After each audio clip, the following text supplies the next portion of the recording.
किसी जमाने में अवध की राजधानी के रूप में मशहूर फैजाबाद यानी वर्तमान की अयोध्या अपनी विविधताओं के लिए पूरी दुनिया में जाना जाता है।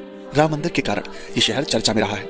इस बेहद पुराने शहर में राम मंदिर के अलावा कई ऐसे और भी दर्शनीय स्थल और ऐतिहासिक इमारतें हैं जिसकी शोहरत को पूरी दुनिया जानती है। और ऐसी एक मशहूर इमारत है, मतलब है गुलाबों का बगीचा।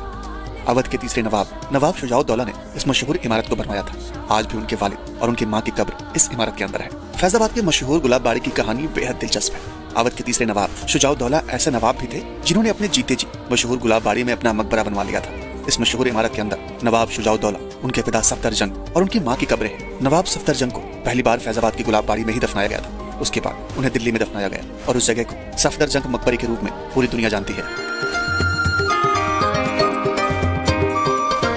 परिसर की खूबसूरती में यहाँ की बागवानी चार चांद लगाती है।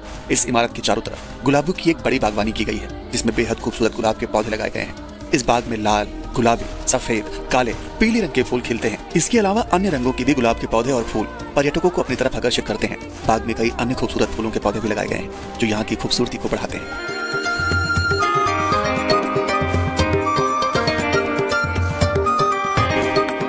वैसे तो फैजाबाद की गुलाब बाड़ी साल के 365 दिन पर्यटकों के आकर्षण का केंद्र रहती है।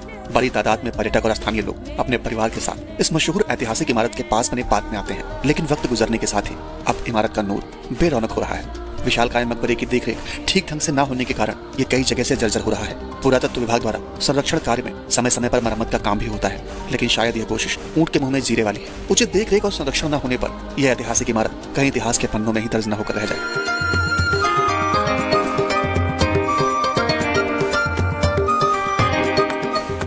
दोस्तों, फैजाबाद की एक खूबसूरत इमारत के तौर पर गुलाब बाड़ी की पहचान पूरी दुनिया में है, लेकिन कुछ और बातें भी हैं जो इस मशहूर मकबरे को खास बनाती हैं। इस मकबरे के गेट पर स्थापित विशालकाय अशोक स्तंभ है और कहा जाता है कि यह देश का अकेला ऐसा मकबरा है जहां पर भारत सरकार ने अशोक स्तंभ गड़वा रखा है।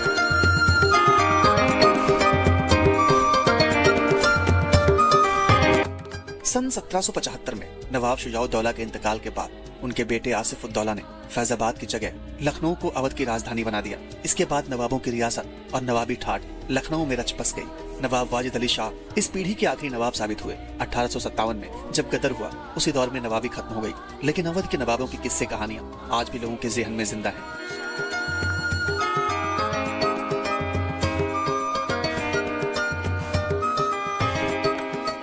इतिहासकारों के अनुसार सन 1732 से 1757 के बीच फैजाबाद शहर ने काफी शोहरत पाई। नवाब शुजाउद्दौला ने फैजाबाद शहर दिलकुशा पैलेस, गुलाब बाड़ी, बहू बेगम का मकबरा, मोती महल जैसे खूबसूरत इमारतों का तोहफा दिया।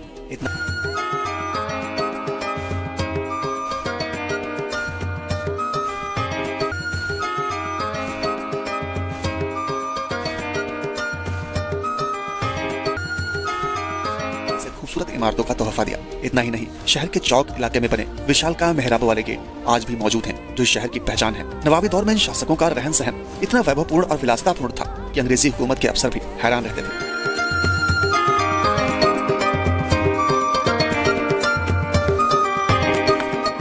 दोस्तों, आज का वीडियो बस यहीं तक। उम्मीद करते हैं आपको आज का ये सफर बेहद पसंद आया होगा। अगर आपको आज का ये सफर पसंद आया है तो इस वीडियो को अपने दोस्तों के साथ भी शेयर करें और आपके दिमाग में चल रहे विचारों को कमेंट सेक्शन में लिख दीजिए। अगर आप इस चैनल पर नए हैं तो इस चैनल को सब्सक्राइब कर दीजिए और हमारी सारी अपडेट सबसे पहले पाने के लिए बेल आइकॉन को जरूर दबा दीजिए।